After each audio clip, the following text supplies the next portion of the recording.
Hello everyone, and welcome to another episode of Noodle Journey, where I'll be reviewing Nissin Demae Black Garlic Oil Tonkotsu flavor. This brings back memories. I think I may have mentioned this in an earlier episode, but back during the beginning of the pandemic, this is one of the varieties of noodles I purchased blindly that got me started on this whole journey, along with Nongshim Shin.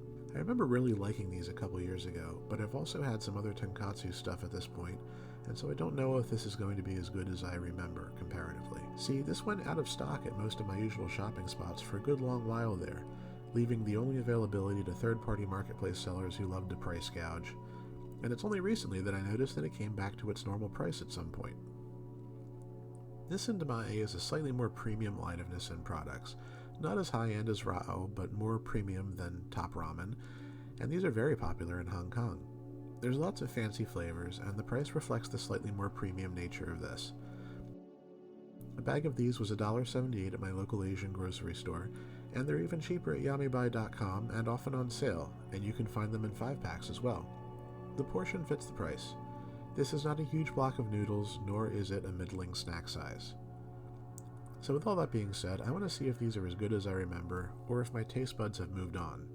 This is a salty little pack of noodles here, clocking in at 2,030 milligrams of sodium, which is 88% of your daily allowance. This is vegetarian, but not vegan, as there is a milk-derived ingredient hiding in the soup base. Inside, we've got a wavy block of noodles, a powdered soup base with lots of artificial tonkatsu seasoning, and some creamer elements to thicken it up, and this magical black garlic oil packet. If you've never had black garlic before, it's a real treat in my opinion. Black garlic is basically aged, non-fermented garlic, and the process creates a really unique garlic flavor that adds some sweetness and umami. It's hard to describe, but try to imagine some mellow garlic flavor mixed with balsamic vinegar and molasses. It's a wonderful garnish, and I actually keep a jar of black garlic paste in my fridge for all kinds of occasions. If you like garlic and have never had black garlic, you should give it a shot. Anyway, let's cook this. Boil 500 milliliters of water, add the noodles, and cook for 3 minutes.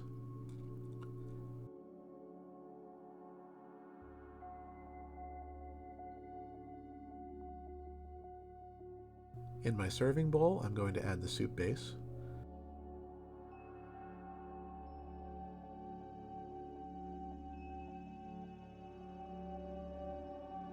when the noodles are done cooking, pour the hot water in first, stir,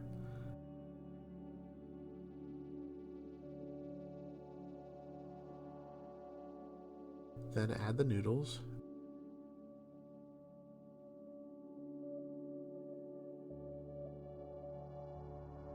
and finally add the garlic oil at the end. Yeah, you have to work hard to get every last bit of black garlic goodness out of this packet, but it is worth it. It smells so good.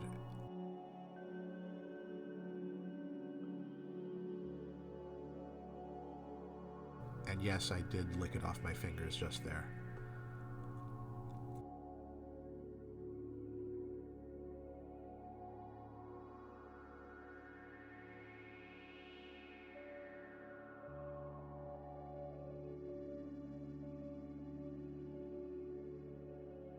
My first thought is how different this smells from Nissin's Raoh artificial tonkatsu flavor.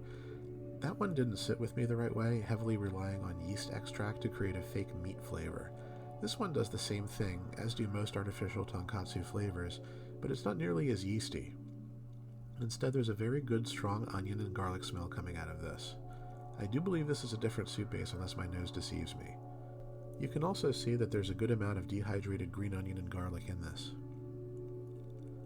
Just FYI, I redubbed my commentary in the editing process to eliminate background noise and vocal gaffes, but at one point I was apparently humming and saying "oh yeah" during the first few bites, so I guess I still like this.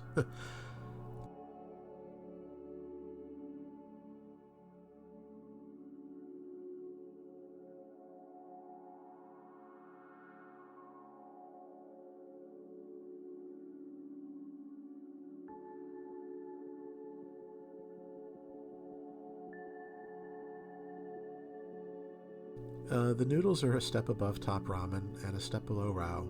They're pleasant enough, but not mind-blowing. which I expect at this price point. They're a little thicker than I remember them being, and I suspect they will turn to mush the way top ramen does if you let them sit too long, but they do a good job. Let's call them a 6.5 out of 10 for noodle texture. This is not spicy aside from the garlic, so let's generously say this is 1 out of 10 for spice, because yes, I know some of you think that garlic is spicy. The broth consistency is good. It's a little thick from the thickening agents, and the taste is also pretty good. Definitely not yeast forward as the Raoh version was, although the yeast is still there. However, this feels much more balanced. The various spices, ginger, onion powder, and garlic powder, are all apparent but not super strong. And the black garlic oil is a perfect finishing touch, giving you that sweet, almost caramelized garlic flavor I was talking about before. I'm going to give this a 7 out of 10 as an overall score. This is still as good as I remember, and while there are definitely more premium tonkatsu products out there, so far I would say this is the best tonkatsu flavor you're going to get in this price range. I recommend this if you love black garlic or are looking for a reasonably cheap way to try it. So there we go, a Nissin tonkatsu product that actually resonates with me. I'm really glad I got to eat this again, and this is something I'm going to keep in my pantry for when I'm in the mood.